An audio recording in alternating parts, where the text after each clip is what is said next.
हिंदू समाज रे दुई जन बड़ निंदित, गोटे रामकृष्ण परमहंस आउ जन सन्थ तुलसीदास। रामकृष्ण परमहंस कहते कामिनी कांचन ठारू दूर दूर बहुत दूर, तफात तफात बहुत तफात। एठी नारी माने बड़ा संतुष्ट हेले। एवं आउ गोटे जगार सन्थ तुलसीदास कहले ढोल गाँव और शुद्र पशु नारी, ये चारी ताड़न के अधिकारी। ये जगह भी नारी प्रसंग उठला। नारी माने विषय प्रश्न करवाटा स्वाभाविक जे रामकृष्ण परमहंस जड़े परमहंस देव एते बड़ सन्थ से केमती नारी मान को यह प्रकार व्यवहार कले। एवं सन्थ तुलसीदास से केमती नारी मान को यह गोटे कथा कही पारे। वास्तव में यहाँ गोटे बड़ प्रश्न। जदि बुझीबा नहीं तेबे उभय सन्थ को गाली देवाटा किसी आश्चर्यजनक कथा नुहे। जमती कह जाए god can do no wrong, भगवान केबे भूल करते नहीं। आ जदि भगवान गोटे भूल करिवार प्रत्ययमान हुए तेबे ज्ञानी सदा सर्वदा भाविने मोर कोठी बुझबार भूल अच्छे। प्रभुंकर संसार रे केबे भूल हुए नहीं। जमती भगवान का संसार रे केमती केबे किसी भूल हुए नहीं, भूल ही पारिब नहीं। सन्थ समाज बिना कारण रे कौन सी कथा कहते नहीं। जे पर्यंत आमे कारण बुझी परिबा नहीं से पर्यंत आमे समान को गाली दे चली। रामकृष्ण परमहंस जो कहले कामिनी कांचन ठारू दूर दूर बहुत दूर, तफात तफात बहुत तफात। कांचन माने जे स्वर्ण, कांचन माने लोभ। एइठिरु दूर को जीवार या सांगरे तफात रहेबा मो हिसाब से ये कहीं भी द्विमत हबार कौन सी कारण नहीं। प्रश्न उठेला कामिनी गोटे नारी क्या कह जाए? नारी किए? नारी के भारत समाज भारतर संस्कृति जेतिकी बुझीची जेतिकी बुझी पारिची, पृथ्वीर अन्य कौन सी धर्म, पृथ्वीर अन्य कौन सी जाति नारी को से भाव में बुझी पारि नहीं। भारतीय परंपरा रे जगत जननी को सबुठ बेसी सम्मान दिया जाता है। भारतीय परंपरा भारतीय समाज सदा बेले जगत जननी को नतमस्तक हबार आम देखी आसु। से जगत जननी भी तो जड़े नारी। जो संस्कृति कहे आदिशक्ति, शक्ति भी तो नारी स्वरूपिणी, शक्ति भी तो नारी।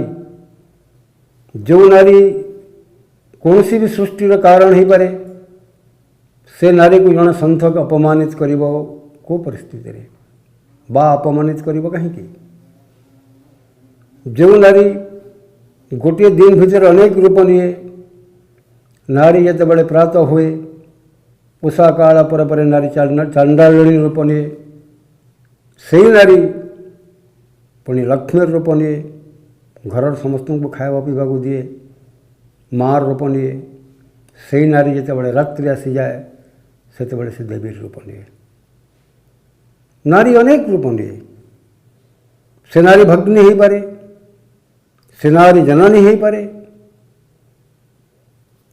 से नारी ललना हो पारे, से नारी रमणी हो पारे, से नारी कामिनी हो पारे, से नारी यामिनी हो पारे। भिन्न भिन्न समय भिन्न रूप और भिन्न अवतार भिन्न कारण एवं भिन्न कार्य रही। नारीर भिन्न रूप सहित भिन्न कार्य सहित भिन्न भिन्न कारण सहित आम मैंने जेपर्यंत अवगत हो पारिबा नहीं से पर्यंत आम नारी को बुझी पारिबा नहीं। स्वाभाविक भाव में हिंदू समाज दुईटी रूप सहित परिचित। नारी गोटे रूप माता एवं नारीर अन्य गोटे रूप भगिनी, यही रूप सहित आम साधारणतः परिचित होता। आमे भी परिचित होता नारी लक्ष्मी रूप सहित नारी चंडालिनी रूप सहित किंतु नारी अन्य रूप सहित आम परिचित साधारणतः ही न था। जितेबाला शिव चिंता कले जे वर्तमान काली आसुचंती विकराल रूप नहीं कटाल विकराल रूप शिव भी साहस करि पारिले नहीं सती को सामना करने काली को सामना करने शिव शोई पड़े आगे तंकर भी साहस आला नहीं बाध्य होकर से भूमिगत हो गले जिते पाहा पड़ा से लज्जा काली आसीगला एवं काली पूर्व रूप को फेरी आसिले तार कारण हूँ लज्जा नारीणाम भूषणम नारी आउ गोटे भूषण सबुठ बड़ भूषण हूँ तार लज्जा। तो मोर कहवार अर्थ है प्रसंग क्रमे नारी कामिनी भी हो पारे जो नारी को देखला परे आम भितर काम भावर सृष्टि हुए तार संगे रमण कर इच्छा हुए तार शरीर प्रति आमर दुर्बलता आसी जाए ताकू भोगर लालसा मान मन में बसा बांधि रहे सेते बड़े से नारी कामिनी हो जाए एवं रामकृष्ण परमहंस सतर्क करदेले समस्त को जिते बड़े तुम्हें कामिनी को देखुच जिते बड़े जो नारी को देखिक तुम लोभासक्त हो जाऊच जो नारी प्रति तुम मन दुर्बलता आसी जाऊँगी ताठू तो फात नियो ताठू तुम्हें मैंने दूरे जाओ नचेत नारी शक्ति आगे तुम्हें भस्मीभूत हो जाओ। तेज रामकृष्ण परमहंस भूल कले कौटी तंकर बाणी साधक प्रति भी थिला साधारण जनसाधारण प्रति भी थिला यही रूपठू तुम्हें मैंने दूरे जाओ नारी यही रूप खूब उग्र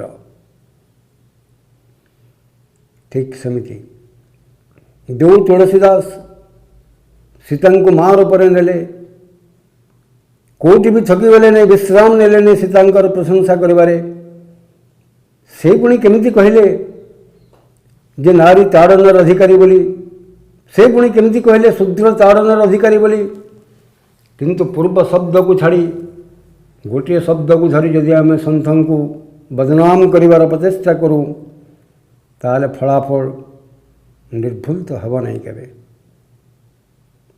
संशोधित हब नहीं बरं भूल फलाफल हम से कहते गाँवार शूद्र गाँवार शब्द संग्राम मान को परिचित हवा को पड़ो गोटे को नगर कहगला बेले अन्य गोटे को गाँ कहीं कहगला गाँवार कहीं कहगला गाँव रोवा प्रत्येक लोक गाँवार हो न पारती किंतु गाँवार अर्थ कौन गाँवार गोटे विचित्र अर्थ अच्छी गाँवार से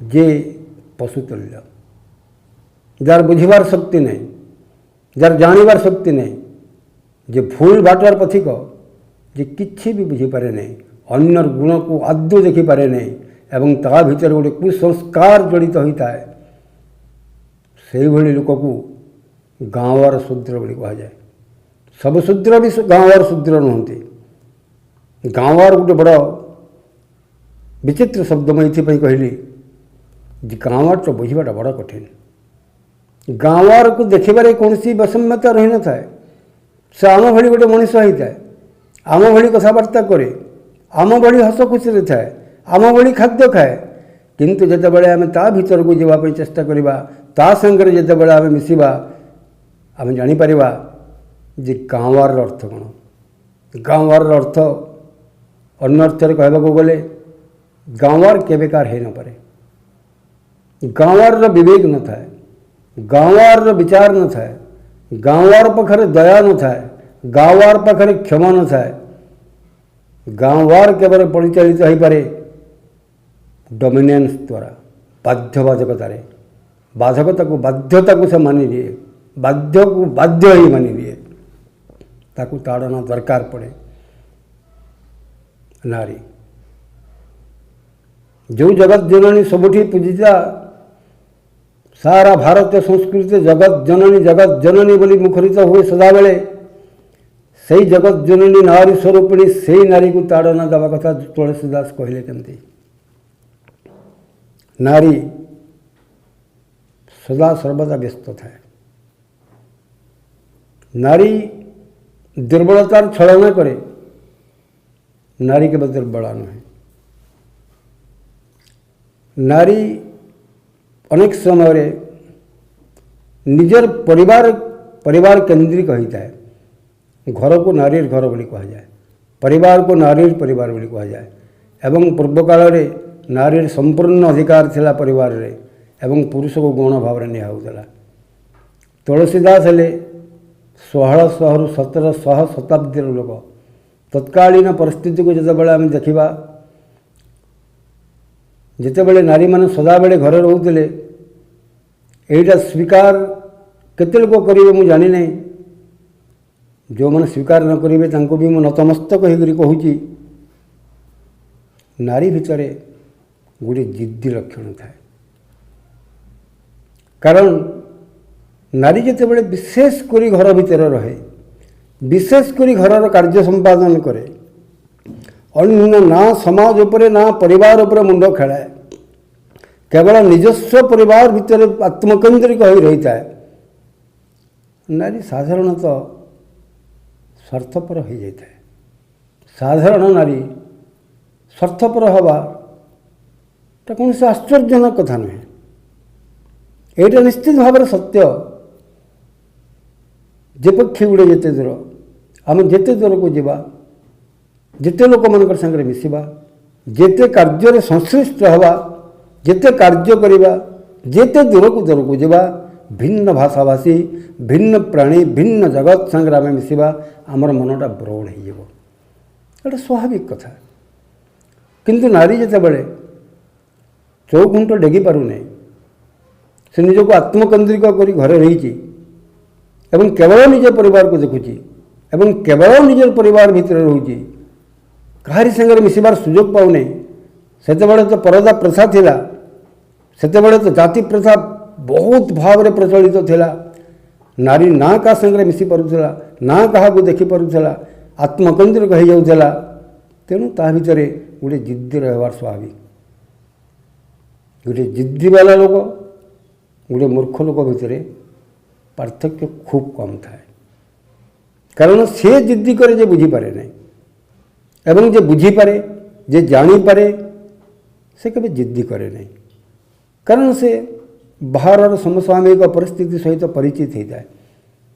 एवं जे परिचित हो पारे नहीं, जे जानीपारे नहीं, ता भितर गोटे जिद्दी आसी जाए। एवं जिद्दी एभली गोटे मारात्मक शब्द, जिद्दी को कौन से ज्ञान बल रे पराहत करा जाई पारे नहीं, पराहत करिबार भी संभव नुहे।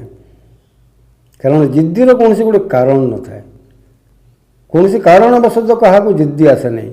जिद्दी हूँ गोटे मानसिकता, एवं से मानसिकता बढ़ी बढ़ी जिद्दी जितेबाला आहरी बढ़ी जाए, सेतेबाला ताकू ताड़न करिबार आवश्यकता पड़ी थाए। ताड़नर अर्थ केबे भी नुहे बाड़ी धरी पिटिबा, बाड़ी धरी मारिबा, बा हिंसा प्रणोदित कार्य करिबा, बा ता उपरे कौन से प्रकार अप्राकृतिक प्रेसर करिबा, ता अर्थ ताड़ना केबे नुहे। ताड़ना शब्दरे भी हो पारे, ताड़ना भाषार भी हो पारे। तेणुक तुलसीदास ये कथाटा कहले। जनता को मोर अनुरोध, एत बड़ सन्थ रामकृष्ण परमहंस तुलसीदास यहाँ को मिसअंडरस्टैंड करते नहीं। विशेषकर नारी समाज को मोर अनुरोध, सन्थ तुलसीदास रामकृष्ण परमहंस नारी समाज प्रति यही मंतव्य केबे भी देवे नहीं। जो रामकृष्ण परमहंस निज स्त्री को माँ हिसाब से पूजा करुले, से पुणी अन्य नारी प्रति यही मनोभाव पोषण करेंगे किपरि। विदाय, नमस्कार।